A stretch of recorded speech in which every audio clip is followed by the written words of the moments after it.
Hi, and welcome to my channel, Shades of Sage, where I discuss all things motherhood. My name is Tashima. I am a doula and mom of 4, and today I'm going to be sharing with you your 4th trimester. So this is from mom's point of view, your 4th trimester. So this is for those moms who are postpartum, so after you have delivered your baby, what to expect in those first 1 to 3 months post-birth. So without further ado, let's get started. So congratulations if you have just recently had a baby. Now these are things that all moms are going to go through, but the first thing that I want to talk about today is pain or pain management. So managing your pain post-birth. Now, whether you had a C-section, whether you had a vaginal birth, you're going to experience some level of pain. And of course, it really does depend on how you delivered your child. If you had a cesarean, you're going to be typically in a little bit more pain than if you had a vaginal delivery, but you still can be in a lot of pain for a vaginal delivery. So it really just depends on how your delivery went, what happened during your delivery. That will be a factor in how much pain you are feeling. But post-birth, you are going to experience some pain. So you just want to make sure that you are staying on top of whatever pain medication that you've been given. If it was prescribed by your doctor or if you're taking something over the counter, it is best to try to manage your pain as much as you can, because if you're in pain, it makes it harder for you to do the things that you need to do for your newborn and to start feeling better yourself post-birth. So even in the most perfect birth, even if you had a vaginal delivery and it was uncomplicated and everything went well, you still may be experiencing some pain somewhere in your body post-birth, and it may not even show up until some weeks later. So if you don't feel a lot of pain initially, so say like you had an epidural and it went smoothly, you were able to utilize the epidural throughout your birth, and then it wore off after birth, you may start experiencing some kind of pain from your birth. So just try to keep that in mind, please.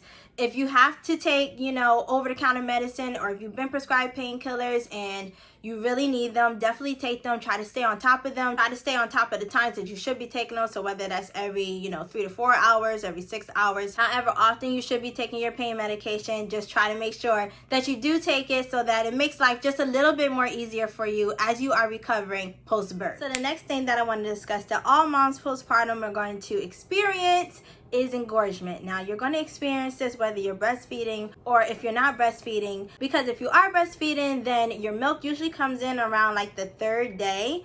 So you are going to experience some engorgement there. And if you're not breastfeeding, then you have to kind of suppress the milk from coming in fully, because milk production starts when the placenta is detached from the uterine wall. So either way, you're going to experience some level of engorgement. And again, for this one, it's really going to depend on how often you're breastfeeding, if you are breastfeeding, or the measures that you're taking to stop milk production if you're not breastfeeding, or if you started breastfeeding for a little bit and for some reason you have to stop breastfeeding. So again, it really does depend on your breastfeeding journey, your breastfeeding relationship with your child.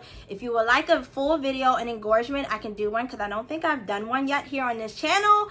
But yes, engorgement is going to be part of the play if you're a mom postpartum. So the next one that I want to talk about is baby blues and or postpartum depression, postpartum anxiety. Now I do have a couple of videos on this channel about postpartum depression and postpartum anxiety. So if you want some more information on that, I will link those below, like some more signs, what to look for, what it entails, that kind of thing. But mainly the main thing that I want to get across to you all today is that after you have a baby, you go through a lot of hormonal changes, and almost every single mom is going to experience some level of baby blues. Now, baby blues is just like this general kind of sadness that you feel after birth. You may start crying, for you have no idea why you're crying, no really reason why you could be crying. You could be really happy and overjoyed about your baby and about your birth. You just really feel like a little bit of sadness. It may not be anything external that's causing your sadness.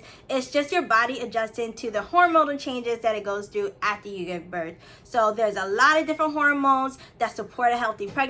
Of course, there's a lot of different hormones that go into the whole birthing process itself, whether it's vaginal, whether it's a C-section. But after you deliver your baby, your hormones are just like all over the place. So they have to level out to kind of pre-pregnancy. And I do want to add, if you're breastfeeding, that really doesn't happen until after you breastfeed or after you wean your child from breastfeeding. So if you're breastfeeding, then you're going to get slammed with all those prolactin hormones, because your body is making milk now and it's producing milk for your baby. So you have all that going on. So just basically a lot of hormonal changes happen after birth. And then don't even get me started on once you start getting your cycle again post-birth. So it's a lot of things going on. So most moms will experience some baby blues after birth. I know for my first probably like about day 3, where I just sat and I was eating my breakfast and I just started crying. I have no idea why I was crying. Yes, I did have a traumatic birth, but at that point in time, I wasn't feeling like sad. I just started crying. And I remember a nurse walked in and she was like, "Are you okay?" I was like, "Yeah, but I don't know why I'm crying."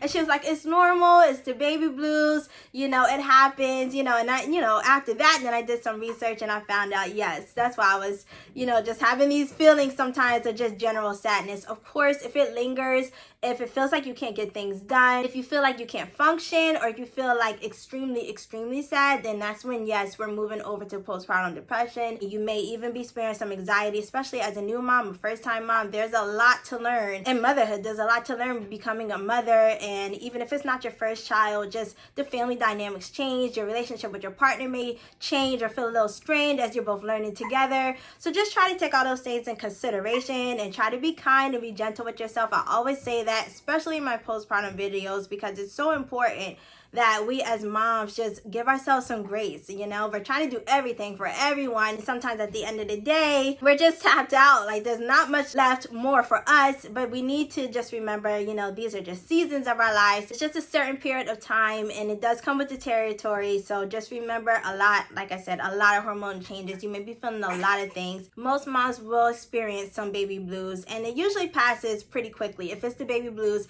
it comes and it goes. You don't really have to worry too much about it. But of course, if you're feeling overwhelmed, definitely bring it up at your postpartum appointment, family and friends. There's a whole bunch of different resources out there if you feel like you can't cope, like if it's postpartum depression itself. So yes, just wanted to put that in this video so that you are aware. But these things are normal, and it is most definitely a part of your 4th trimester. The last thing that I want to mention for this video, which is probably the most notorious part of your 4th trimester as a parent or a new parent, is sleep deprivation. Now this one, you really can't get around it. You really can't. And that's whether you have help, you don't have help. This one is going to be kind of a waited out part of your journey as a new parent, as a new mother, because newborn babies eat so often, and because their sleep patterns are totally different from ours. So we as adults, we're used to sleeping, you know, a set period of time for an extended period of time, a big chunk of time throughout the night. Babies are not like that. They're up pretty much every 2 to 3 hours in a 24-hour period and cycle, and they need to eat during those times as well. So you really can't get around that. They're not sleeping through the night, and that comes later on into infancy, or, you know, toddlerhood even. And so you kind of have to adjust to that, and that is a big hurdle to get over. And I'm honestly still going through this myself. And not even to mention, if you had insomnia during your pregnancy, that may carry over as well. I'm also experiencing this. So a lot of times when I feed my baby at night, when I breastfeed him, sometimes I can't get back to sleep, and it's terrible. Like, I'm literally tired. I want to go to sleep, but it's like my brain is thinking of a million things, and what can I do tomorrow, and what do I have to do tomorrow, or, you know, I hope he's okay. I'm checking on him, I'm checking on my other kids. It's really just so much that can keep you up at nighttime. So yeah, sometimes it can be hard to sleep even if you can sleep, and then by the time you do fall back to sleep, then it's time to feed the baby again. So you can see it's a vicious cycle. And eventually, obviously, your baby will sleep through the night, or will start sleeping longer stretches. But in that first 3 months especially, you're pretty much up and around the clock every 2 to 3 hours. Like I said, if you're breastfeeding, breastfed babies eat about 8 to 12 times in a 24-hour period. If you have your partner, that's great. If you're like pumping milk and they can feed the baby sometime, then you may be able to get a couple of hours of sleep while they're feeding the baby. But yeah, it does take a little of adjustment, and hopefully things get better, or they will get better as your baby starts sleeping for longer stretches. But there's really no way around this. There's really no way that you cannot experience sleep deprivation. Some tips that I have is to try to sleep when the baby sleeps. I know some people are like, that's the worst advice ever. And obviously, if you have other kids, you can't sleep all the time when the newborn is sleeping, as often as they are sleeping.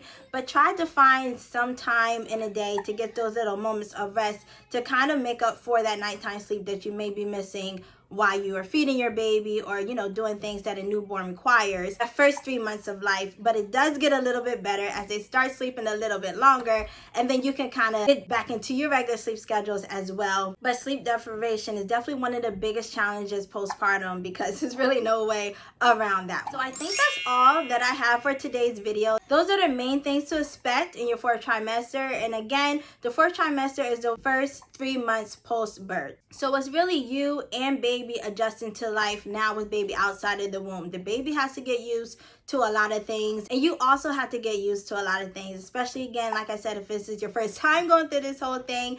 But even if it's your second, third, fourth child, it doesn't get easier per se, at least not for me. It's not easier, but it's just now I know more what to expect, and so certain things don't bother me as much, or it's not as challenging. But don't get me wrong, it still is challenging. If you haven't seen my postpartum recovery video that I did previously, I will post that. But yes, it's a very delicate time. And if you ask me, in my personal opinion, I will always say forever that postpartum is way harder than pregnancy. I know, even with me, like, pregnancy is hard. It's really hard on my body, but postpartum is, I feel like, even harder, because not only do you have to recover the physical recovery from childbirth, you also have to now take care of a newborn who depends on you and relies on you for absolutely everything. And they themselves are experiencing the world for the first time. So they're not in those close, tight quarters that they're used to, and there's so much light out here, and it's just loud, and things may smell different. So they're adjusting, you're adjusting, and it can be really challenging those first 3 months. So for all parents out there, give yourself some grace, be patient with yourself, and just remember, this is just a time period of your life. It's just a season of your life, and things will get a little bit more easier. But again, as baby gets bigger and learns different things, then there's new challenges to go with that as well. So I do plan on doing a follow-up video for your baby's point of view for the 4th trimester. If you are interested in that video, comment down below, and we can go over some things that, you know, babies need for that 4th trimester. But this one was really from mom's point of view, what you need, what you're going to be going through, what you're going to be experiencing post-birth. So I hope that you enjoyed today's video. If you liked it, give me a great big thumbs up. Thank you so much for watching and for subscribing and commenting. I greatly appreciate it. Remember to let your story be your power, and I'll see you in my next video. Bye. I see you. Okay. You okay? You alright? Alright. Most moms, excuse me, I'm trying to record a video. You alright? You okay? But in that first, then, ASAP, I'm not done. Excuse me. Do I have to do every video with you?